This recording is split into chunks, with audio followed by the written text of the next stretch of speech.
Here we have two functions, f of x and g of x. We can perform basic function operations on these two functions just as we would with any expressions, constants, or variables. The four operations that we're used to using, addition, subtraction, multiplication, and division, also apply to functions. That being said, we can consider those four operations.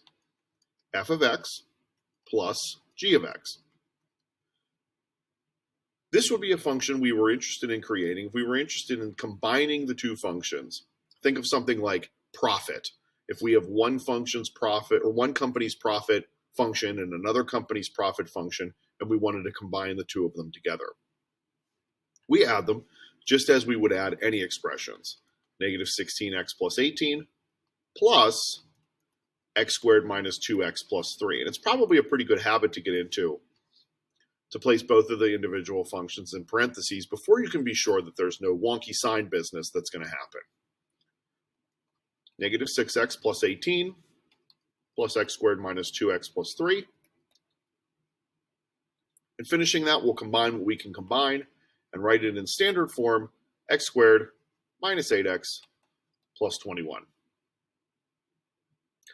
Notice that if we did g of x plus f of x, and we tried to use the commutative property for addition, and we flipped the order of the addition, we would get the same function. We should already be familiar with subtraction at this point, because we used subtraction when we found the profit functions in our last set of lessons. We can take our first function, f of x, and we can subtract the entirety of g of x. Subtracting all of g of x changes all of g of x's signs to their opposites, where now we have negative x squared plus 2x minus 3. Again combining and again leaving it in standard form, we have negative x squared minus 4x plus 15. Here, if we attempted to write this in the opposite order and employ some kind of commutative property for subtraction, of course that wouldn't work. F would have its signs changed instead of g, and we would end up with a completely different function. Addition and subtraction are not the only operations that we can use. We also can use multiplication and division to combine functions. If we want to multiply functions, we would write f of x, g of x. And we would write the two of them next to each other.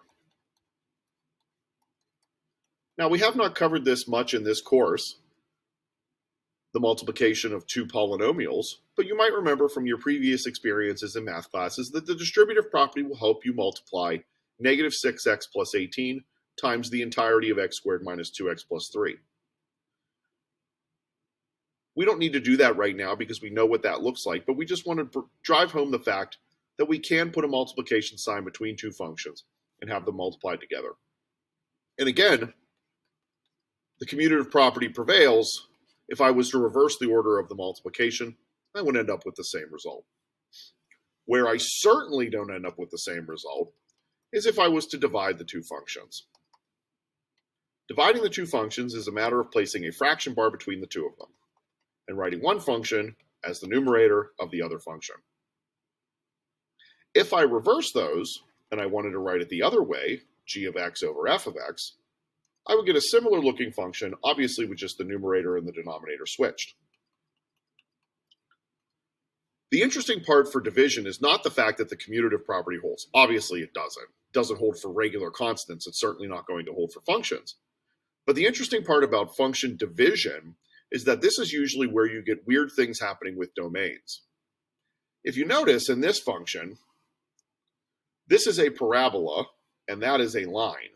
That is the combination of a quadratic function and a linear function. Both of those functions have a domain of all real numbers. But if you look carefully at the denominator of this fraction, you'll see that we have negative 6x plus 18. If we try to make that equal 0, we get that x is equal to 3, which means that x equal to 3 would make that denominator equal 0. And of course, we know that our denominators cannot be 0. So while the combinations for all of these other operations left the domain being the same, in this case, we end up with x being left out of the domain of that particular new function formed by the division.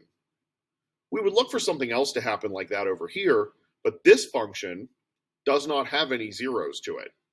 We could break out the calculator, Desmos, the zeros function on your graphing calculator, and we could convince ourselves that this function does not have any zeros. Therefore, it's never going to equal 0, so we don't need to worry about it there. This one maintains its domain.